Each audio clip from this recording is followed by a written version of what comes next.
Hello and welcome to another Betfred sports video right here in the Quest Media Network studio. Now, as always, we're going to reflect on the most recent Premier League results, which of course includes Manchester United's 3-1 victory at Brentford on Wednesday. Peter, it flattered United really, that scoreline, because let's face it, they were terrible again.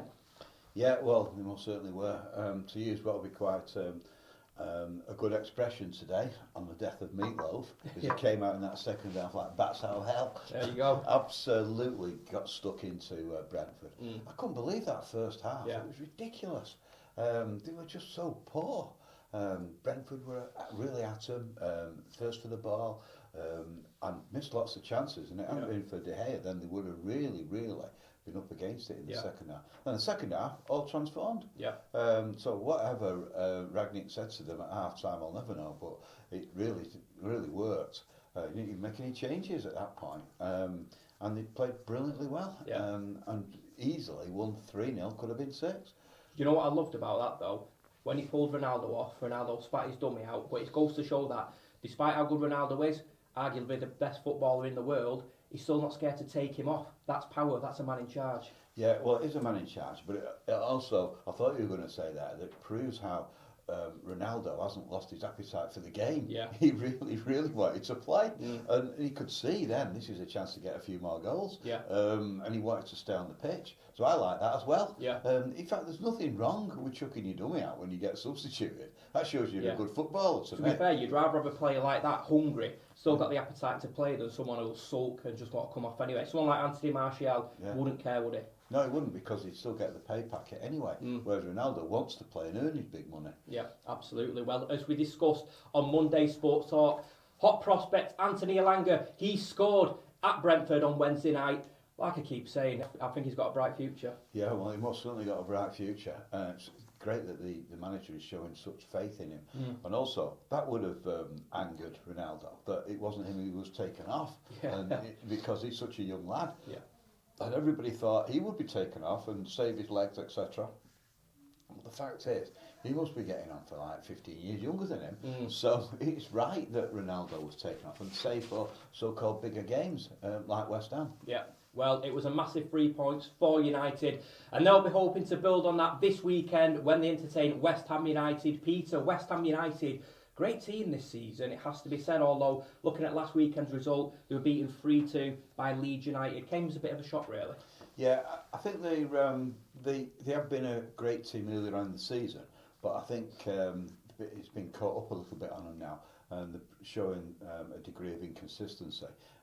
This game at Old Trafford should be a beauty because they're both right in there for a top 4 finish. I mean, Betfred have United 13-8 favourites now for that 4th slot behind the odds-on teams, which are clearly City, we've already paid out on, Chelsea and Liverpool. They're all odds-on, so you can take it there. They're given those places. And then the 4th place is up for grabs, and that's United. Betfred have them at 13-8 favourites for that. Spurs 2-1, Arsenal 9-4 for the 4th place. West Ham, they slip now to 11-2.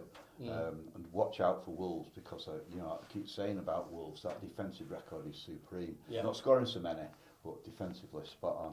They're right up on the rails now, the 40-1 to get a top 4 finish. Yeah. Jesse Lingard, when you look at the game this weekend, of course, he had a great spell on loan at West Ham United.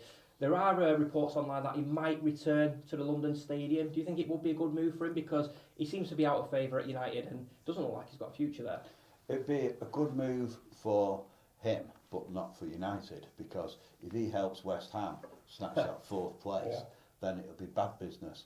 But if United beat West Ham, it kind of makes it more likely that he'll go there, because United will have played them. They also be playing West Ham anyway. Yeah. But it would be more logical then that he'd move, because he would get points off United's rivals, having played United so many times.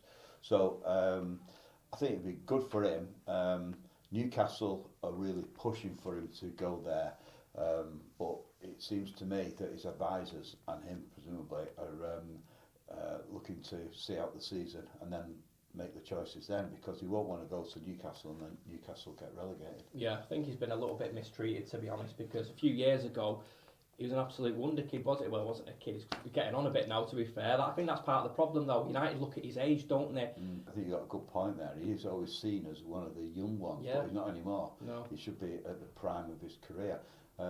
From his point of view, he'll be looking to get in the United team ahead of the World Cup, because that is key. But the World Cup's later, so maybe he's thinking he'll play for, say, West Ham or Spurs or Newcastle if they stay in the division. Yeah.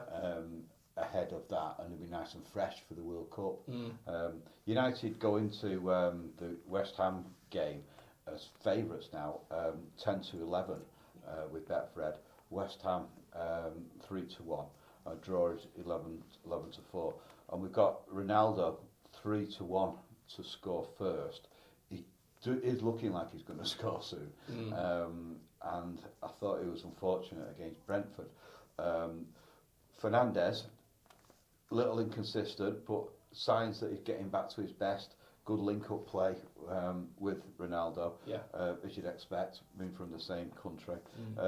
He's 7-2 with Betfred to score first. Cavani 4-1, and then we've got Greenwood 6-1. And interestingly, as you say about Lingard, this is a game he could actually start against West Ham. I think he'll be up for it. And he's anyway 6-1 to score first.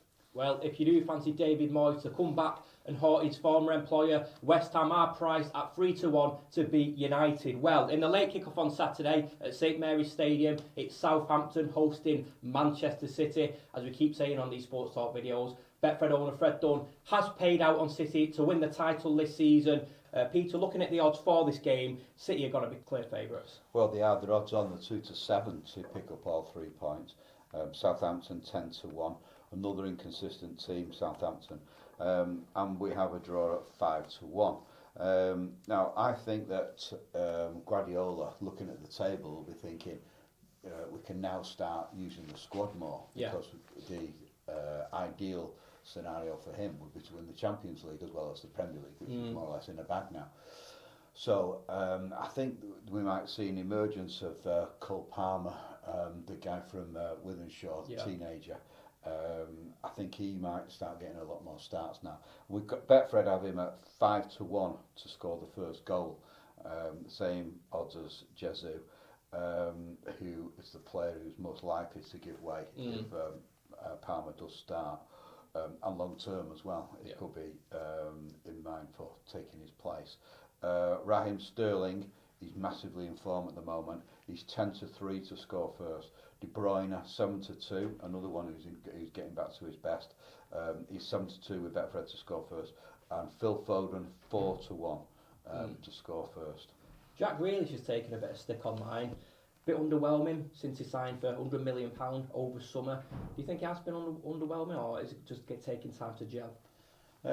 I think it's fair criticism. He seems to be getting headlines in the wrong part of the newspapers, and he doesn't seem as if he's stepped up to take his what he would see as his rightful place in that City team. I do wonder about him holding onto the ball so much, and he doesn't quite fit the way that Guardiola plays, which is get the ball, move it, touch it once or twice, and then play it, or even play it straight away. That isn't Grealish's style. So I think there's going to be a lot more bedding in for him. He's an excellent player, of course. He does hold the ball supremely, but they haven't found the best position for him. He hasn't seen off Sterling, who would be the logical rivalry there, and he isn't a centre forward because he hasn't got that composure in front of goal. So it's a case of finding the best place for him in the team. But I'll say again, they should have bought a centre forward with that money. Someone like Harry Kane, now they were going all out to buy, or even a so-called average centre forward, Premier League wise, because that is clearly what City need. And I've said before, that's how they may well come unstuck in the Champions League. If they don't have a set centre forward who's going to, in a very equal game against a top team like Bayern Munich or someone, who are going to match them at possession and creating chances, it'll be the goal scorer who just gets on the end of something, and nicks it for them, and they haven't got that type of player. No, certainly don't. Well, they might not have an out-and-out striker, but Manchester City is still 11 points clear at the top of the Premier League, and as we keep banging on, Betfred owner Fred Dunn has paid out on City to win the Premier League title this season. Well, we're going to move into some James Bond news now. Who will succeed Daniel Craig in the 007 position? Peter, what are the latest odds looking like? Well, we have had some significant movement on this market. It's one of the most popular markets at Betfred, away from sport. Henry Cavill, who played Superman, he's now the out-and-out favourite now. He's moved from 9 to 2 to 5 to 2 to take the favourite position. He's from Jersey, he's aged 38, obviously one of these hunky types, just like us. And the reason that he's moved so quickly to favoured position is because we've had £500 in total bets, generally in the Midlands, and particularly focused in the Walsall area, on him becoming the new James Bond to take place of Daniel Craig, who's had 15 years in the job. 15 years, can you believe it? That makes me feel old. Yeah. Now, he's the favourite. Then we've got the guy from Bridgerton, who also played Chicken George, Gene Page. He's the second favourite, 3 to 1. Tom Hardy from Band of Brothers and The Dark Knight Rises, he's 7 to 2. James Norton, 11 to 2. And then we've got Richard Madden. Now, he's interesting because he's Scottish, like the original James Bond, and he's and in the book he's Scottish as well, isn't he? Fleming's his book. He's from Bodyguard, Game of Thrones. He's 7 to 1. Jamie Bell, Billy Elliot fame, he's 8 to 1. Idris Elba is a handy bet at 12 to 1. An interesting one, if you go right outside the norm, a German-born Bond, Michael Fassbender. Right. He's listed as being a racing car driver as well. He goes in Le Mans. He played Bobby Sands in Hunger. Anyway, he's 16 to 1. And then Ross Poldark, one of my missus' favourites, he's 20 to 1. That's Aidan Turner. He's Irish-born, so that would break the mould as well. And then another Irish actor, Cillian Murphy from Peaky Blinders, plays Thomas Shelby in that. Yeah. He's a 25 to 1 shot. And then if they go for a woman, Lashana Lynch, she was the MI6 agent in the last Bond, No Time to Die. She actually took the 007 mantle. Right. So if there was a natural progression with the next series, she would get it again, or she would carry on, or whatever. But that's unlikely now, because they've actually said they're not going to have a female Bond. Right. So she's drifted quite dramatically now to 25 to 1 to be the next James Bond. So that's quite an interesting market, that, and very, very popular. I'll tell you who it's not going to be, and that's Boris Johnson. Yeah. Whatever might happen to him, he's not going to be the next James Bond. In fact, Betfred have the odds at 2,000 to 1 that he actually becomes the next James Bond. Fancy Boris Johnson to become the next James Bond. Betfred having priced at 2,000 to 1, but more realistically, as it stands, leading the pack, Superman actor Henry Cavill. Well, just moving into some political news now. Obviously, the pressure's mounting on Boris Johnson amid his latest scandals. I mean, the pressure's mounting, that's all you can say, really. He's doomed, surely. Well, people say he's doomed, but he has got a tendency to battle back.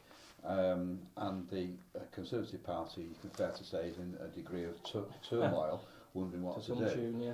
But Betfred have him 1 to 5. So massively odds on to go this year. That's from 1 to 2 on Monday, ahead of Prime Minister's Question Time, where I thought he was more plucky than he has been of late, and he did try and get the debate back onto his success with COVID and the vaccination and sort of the bigger picture than Partygate. But he's still under huge pressure. He's 10 to 11 with Betfred to go before March. Right. We're all waiting for this Sue Gray report now, which is likely to be next week. And of course, the odds on him leaving number 10, the more they shorten, the more likely it is that there'll be another Conservative taking over, of course. And Rishi Sunak is now emerging as the huge favourite. He's 5 to 4 now from 7 to 4 on Monday. And Liz Truss, the Foreign Secretary, who has come out only this morning to give 100% backing to Boris, she's 5 to 1 to become the new leader, and then Jeremy Hunt 7 to 1. Will Boris Johnson's premiership come to an end before March? If you fancy that, Betfred have that priced at 10 to 11. Now, just to recap on this weekend's Premier League fixtures, at 3 o'clock, we've got Manchester United hosting West Ham United, and then in the late kick-off at 5:30 at St Mary's Stadium, we've got Southampton entertaining Manchester City. Well, if you do fancy a punt on any of the markets that we have been talking about, Betfred stores are now open, but you can also bet online via their app.